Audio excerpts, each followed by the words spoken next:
பாசமுள்ள துலாம் ராசி நேயர்கள் அனைவருக்கும் வணக்கம். தை பிறந்தால் வழி பிறக்கும். எம்பெருமான் சிவனின் ஆசிகள் அனைவருக்கும் கிடைக்கட்டும்.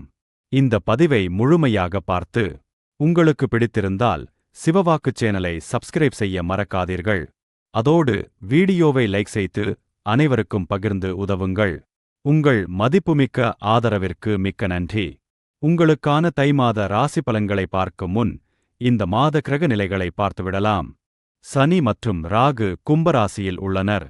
குரு பகவான் மிதுன ராசியில் வக்ரகதியில் உள்ளார். சூரியன் மற்றும் சுக்கிரன் மகர ராசியில் இருக்கிறார்கள். செவ்வாய் மற்றும் புதன் தனுசு ராசியில் இருக்கிறார்கள்.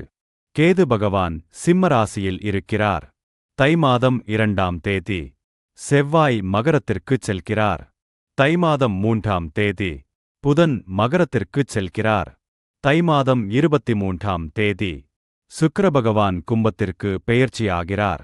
துலாம் ராசிக்கு இந்த மாதம் மிதுனத்தில் வக்ரகதியில் உள்ள குரு பகவான் பல ஐஸ்வர்யங்களை வாரி வாரி வழங்கப் போகிறார். கடல் கடந்து செல்லும் யோகத்தை கொடுப்பார். பலமுறை முயற்சித்தும் கிடைக்காத வெளிநாட்டு வேலைகள் சிறியதாக முயற்சித்தாலே உடனே கிடைத்துவிடும். தொழில் வியாபாரம் உத்தியோகம் எதுவாக இருந்தாலும் உங்களுக்கு அசுர வளர்ச்சிதான். அரசு வேலைக்கான முயற்சிகள் அனுகூலமாகும்.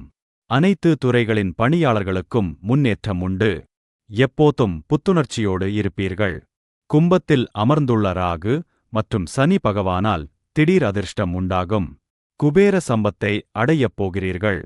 உங்கள் திறமைகள் வெளிப்படும் காலம் இந்த தை மாதம். புகழின் உச்சியை அடையப் போகிறீர்கள். இந்த மாதம் உங்களுடைய தேவைகள் அனைத்தும் பூர்த்தியாகும். துலாம் ராசிக்கு இந்த மாதம் சூரியன், செவ்வாய், புதன் மற்றும் சுக்கிரன் நால்வரும் மகரத்தில் இணைவது சிறப்பானது அல்ல. உறவினர்கள் மற்றும் நண்பர்களிடம் எச்சரிக்கையாக இருக்க வேண்டும். தேக ஆரோக்கியத்தில் மிக மிக கவனம் தேவை. சகோதர சகோதரிகளிடம் விரோதம் உண்டாகலாம். விட்டுக் கொடுத்துச் செல்வது நல்லது. வாகனங்களில் செல்லும் போது எச்சரிக்கை மிக மிக அவசியம். இவையனைத்தும் பொதுவான பலன்களே. கிரகங்கள் நல்ல இடத்தில் இருந்தாலும் கூட நாம் அனுபவிக்கும் துன்பங்களுக்கு காரணம் நம் பாவகர்ம வினையே தவிர எந்த கிரகப் பெயர்ச்சியும் காரணம் கிடையாது என்பதே உண்மை.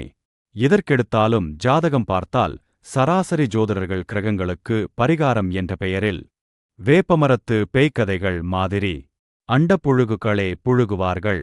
ஜோதிடத்தில் எச்சரிக்கை இல்லையென்றால் உங்கள் பணமும் நேரமும் விரயமாகுமே தவிர எதுவும் நடக்காது. ஆகையால் கிரகங்களுக்கு பரிகாரங்கள் செய்வதை தவிர்த்து இறை வழிபாட்டில் நம்பிக்கை கொள்ளுங்கள். முருகப்பெருமானை செவ்வாய்க்கிழமைகளில் வழிபடுவதன் மூலம் அவயோகங்கள் அனைத்தும் யோகங்களாக மாறி மங்களம் உண்டாகும்.